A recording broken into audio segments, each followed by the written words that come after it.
Hey guys, this is going to be the first of our foundations. I'm going to work through all 20 foundations and just kind of share some of my experience, some of my thoughts on these foundations, and hopefully how it can help you and help your team. So, the first foundation is do what's best for the patient. Always focus on the patient. This is why we are here in the first place.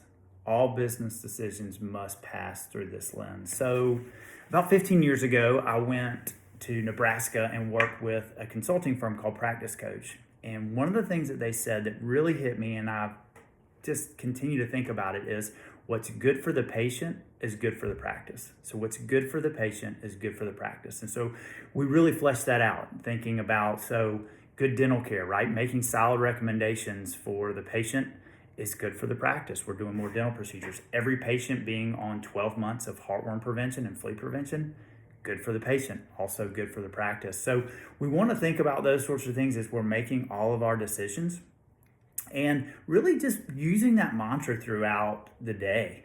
Sometimes that comes up with a CSR, for example, when they're having a very frustrating time with a client and they're trying, really struggling.